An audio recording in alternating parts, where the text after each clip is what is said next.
করি। ভাগ্যবান জীব সাধুগুরু বৈষ্ণবের কৃপায় পায় সে ভক্তি লতা বীজ। মন্মনা ভব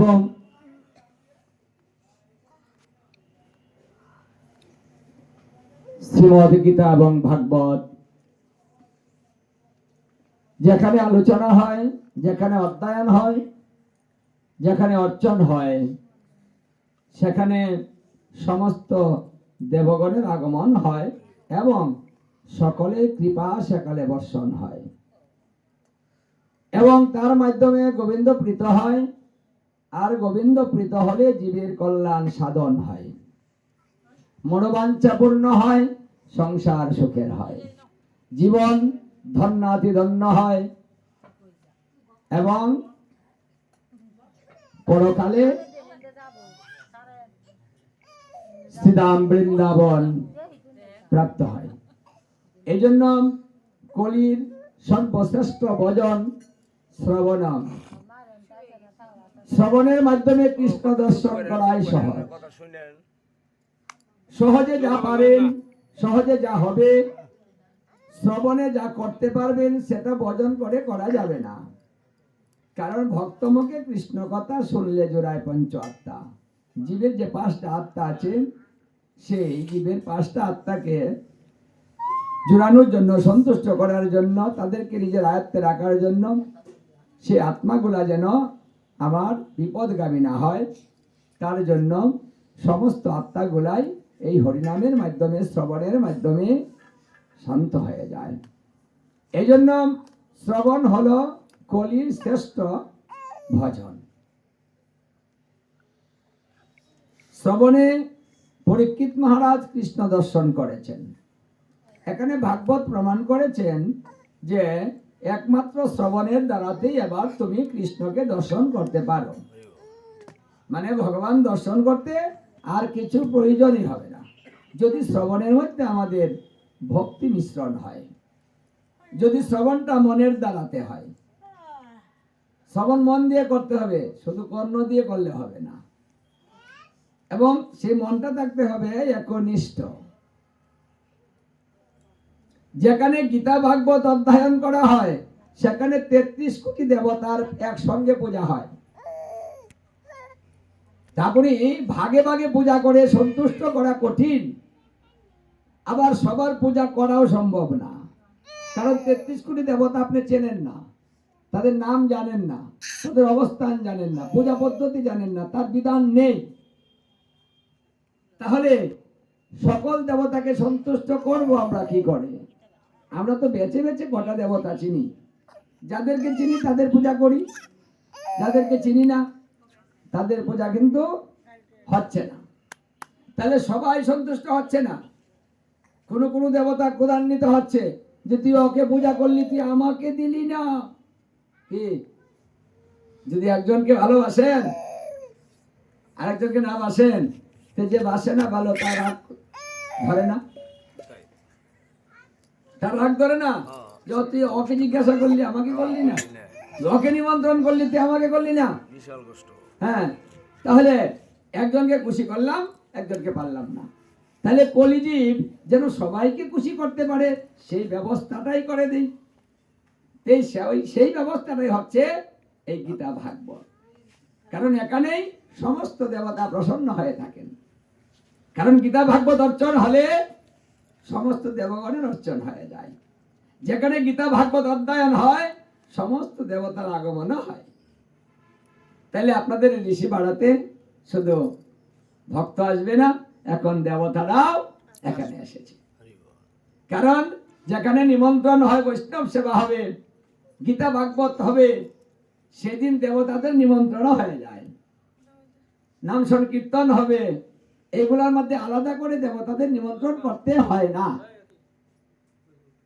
তাদের নিমন্ত্রণ বৈষ্ণব যখন নিমন্ত্রণ করা হয়, গুরুদেবকে যখন নিমন্ত্রণ করা হয়, গীতা ভাগবত যেখানে অধ্যয়ন করা হয়, তাদের সেই দিনে নিমন্ত্রণটাও হয়ে যায়। দেবতারাও ওখানে যেতে হবে, ওদিকে নেই, ওই দিনই নির্ধারণ করে রাখেন, ওখানে আমরা যাব। তাহলে এখানে এসেছে। তাহলে আপনি একটা দেবতার পূজা করে একজনকে সন্তুষ্ট করতেন, আর এবার ভগবান ব্যবস্থা করে দিলেন যে একের দ্বারাতেই সমস্তই তোমার পক্ষে চলে যাবে, মানে খুশি হয়ে যাবে, খুশি হয়ে তোমাকে আশীর্বাদ করবে। যেখানে গীতা ভাগবত অধ্যয়ন হয় সেখানে শত শত অশ্বমেধ যজ্ঞ করিলেও গীতা ভাগবতের সমান হয় না, মানে এটা অতি উত্তম। এই জন্য প্রতি বৎসর গীতা ভাগবতের আয়োজন করতে হয়, সকলে মিলে। ব্যবস্থাটা কলিকালের জন্য, সকলে মিলে পূজা অর্চনা ধর্ম, এটা কিন্তু কলিকাল ভিন্ন অন্য কালে ছিল না। অন্য কালে সবাইকে নিয়ে বসে একসাথে জঙ্গলে যাবেন, একসাথে ধর্মটা হতো না, যার যার মতো সংসার ত্যাগ করে চলে যেত, এক বস্ত্র পরিধান করে সংসারটা ছেড়ে চলে যেতে হতো বনে গিয়ে, সেখানে একা একা যার যার মতো ধ্যান করতে হতো।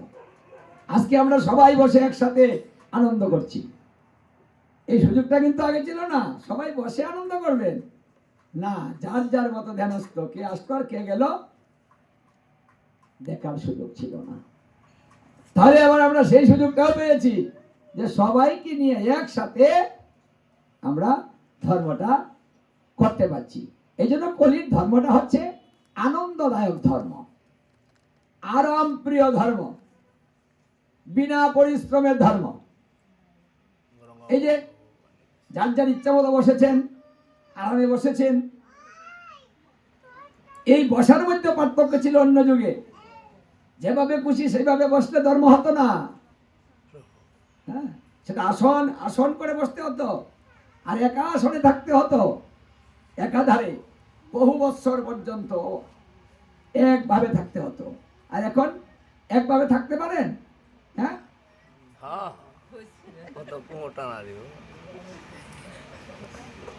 মানে যে যেভাবে খুশি, যে সাইজে খুশি, যে আরাম হচ্ছে, যে আরামে বসতে পারেন করছেন।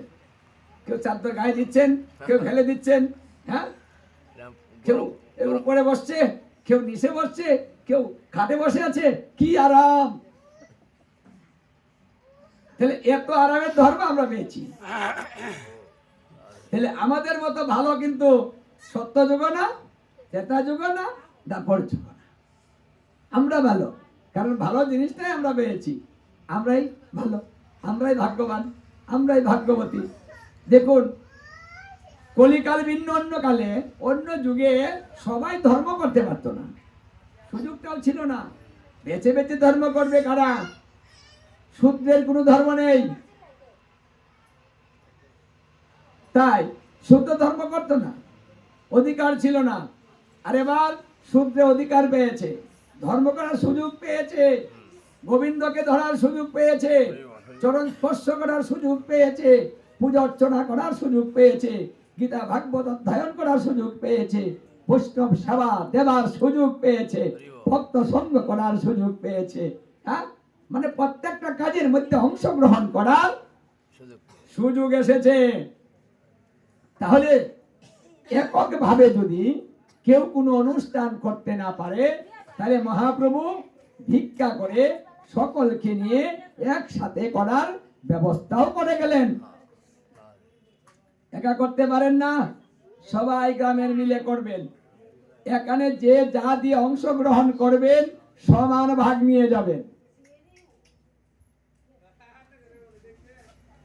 যদি এখানে কেউ 5,000 দিবেন, তার কৃপাটা যতটুকু পাবেন, যে 500 টাকা, 1000 টাকা, 100 টাকা, 200 টাকা, 10 টাকা, 5 টাকা দিবেন, কৃপাটা সমান করে পাবেন।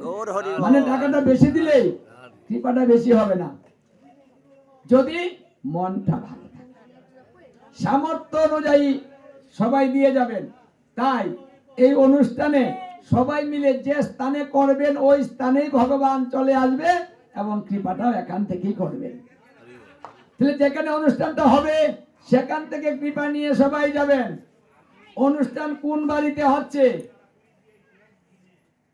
সেটা বিচার নয়, ওটা কিন্তু বিচার না। এই সিদ্ধান্ত গোবিন্দের উপরে নয়, এটা ভক্তের উপরে, দশের উপরে। মানে সবাই মিলে যেখানে করবেন ভগবান বললেন স্থান কাল পাত্র নাই, সর্বসিদ্ধি সেখানেই হবে। একবারও কেউ বৈষ্ণব সেবা দেয় এবং